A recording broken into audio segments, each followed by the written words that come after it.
Tamil Nadu bakery आपण मैंने ये सब खाଇବା देखा पाइबे समोसा बड़ा बंडा आउ केक ये सब देखा पाइबे माने सकाळर खाଇବା ही एथुर आरंभ करि थांती।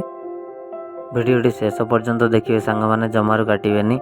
देखो आगो कौन देखेबी सकाल सकाल मुझे आसिली भोक लगे खायापाई प्रबल भोक है सका उठला घंटा भितर न खाइले रही नहीं। आपण मैंने कौन खाइले आज सांग मैंने निश्चित मत कमेंट रे कहे आसिक मुझे पहुँची गली फाइनाली से ठेला गाड़ी पाखे ठेला गाड़ी कौन आज कहीं लोक ना समय बर्तमान दिन 11टा हो गला देखी कौन कहीं ना तो बंद हो गला बोधे आसी पचारि भाई को भाई कौन अच्छे भाई कहले खाली अंडा छड़ा किसी नहीं मुझे पुणी पलि आसली बेकरी देखिए कौन सब अच्छी खायापी बेकरी देखो कौन सब अच्छी बरा अच्छी डाली बड़ा अच्छी समोसा अच्छी आउ विभिन्न प्रकार केक अच्छी देखो केते बढ़िया बढ़िया केक सुंदर लगुच केमी हाइजेनिक जरी भर कवर कर रखुच्च बहुत भोक है मौसा कहली गोटे केक देले मौसा मुझे खाया गली एमती भोक लगे कि पेट संभाली पारे आसी दिन 11टा तो आज्ञा शोक उठुची 10टार मुझे कौन कहि आपन को मोटे ड्यूटी आसवाटा लेट हो जाए तो से मुझे 11टार उठे आउ 10टार आज गोटे घंटा आगे उठी पड़ी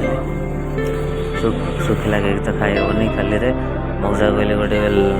ब्लाक चा देले ब्लाक चा तो मोर फेवरेट मुझे तो क्षीर चा पीएनि ब्लाक चा सहित केक खाइली केक खाइबा पर गोटे कथा भाविली कि मो सांग मैंने जदि तिरपुर कौटी थे निश्चित मत मेसेज करेंगे कमेंट लिखे मुझे देखा करी सांग मैंने आप जानते तिरपुर रेलवे स्टेशन पाखे जो कॉफीज होटेल अच्छी कॉफीज ग्रुप के बड़ा आप जानते से कॉफीज ग्रुपर मुझे होटेल कम करुँचे से होटेल हूँ आपंकर रेलवे स्टेशन रू जस्ट 500 मीटर भितर रोचे आपत जी आसवे मत देखा करेंगे कहीं निज सांग कि निज सान भाई भाविक आज देखा कर जापरेंगे कहीं तिरपुर पार्क को जो सांग साथी मैंने आसती भाई भाई मैंने आसती बहुत थर देखे आम ओडिया बेले बहुत खुशी लगे जाओ ये आम सेकेंड ओडिशा कह गले तो सुरट किंतु थर्ड ओडिशा जदि मुझे कहि तमिलनाडु तिरपुर जगह आउ तिरपुर बहुत भल लगे मत कहीं ओडिया पिला देखिले आमर जो सूता मिल कम हो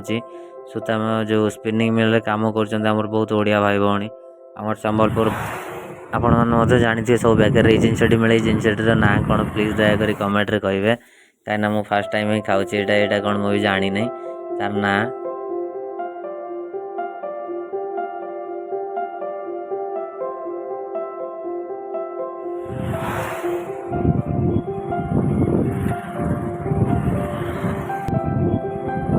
जो मैंने टॉयज लेवर देखो टॉय सब कमी बढ़िया बढ़िया जगार बिक्री हो देखो खोला मेलार भी ये बिक्री हो जिनसर रेट बहुत कम 100 टकर जोटा आपण मैंने किए कौन जगार अच्छी कमेंट निश्चिंत जनातु आज गोटे बढ़िया जिन देखे सांग मैंने आपणकर जेज नही तो अजा कई जड़े आज मद पीकी गड़ुं देखु रागे देखो आपणकर अजा नही तो जेज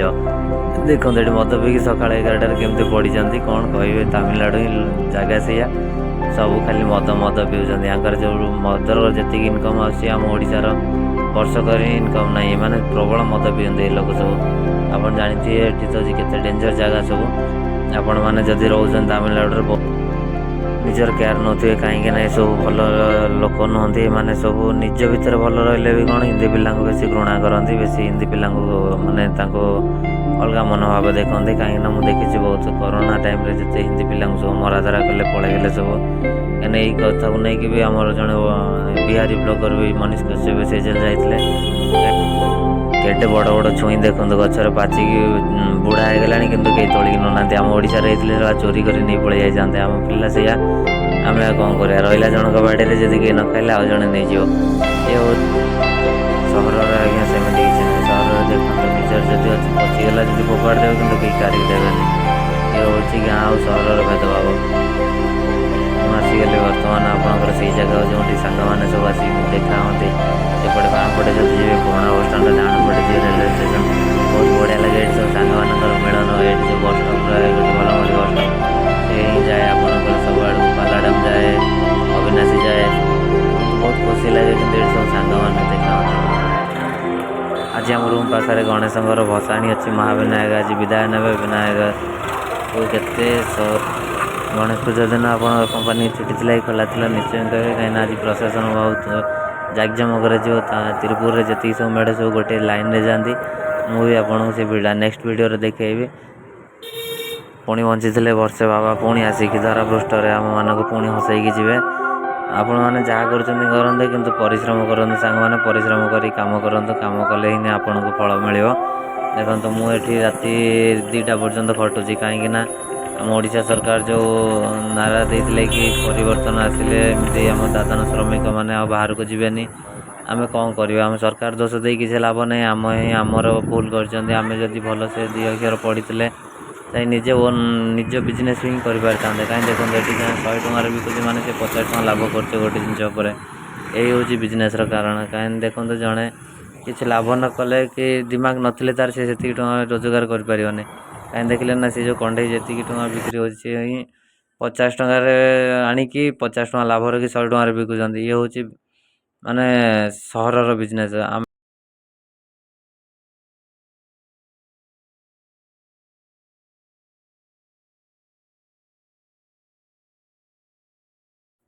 ଆମେ ଯଦି ଗାଁରେ ଯଦି କିଏ ବାଇଗଣ ଚାଷ କରିକି ନିଜେ ଯଦି 30 ଟଙ୍କା ବିକିବ, ତାହେଲେ କହିବେ ଲୋକ ତାକୁ କାହିଁକି 30 ଟଙ୍କା ବିକୁଛୁ, 25 ଟଙ୍କା ନେଉନୁ, 20 ଟଙ୍କା ନେଉନୁ।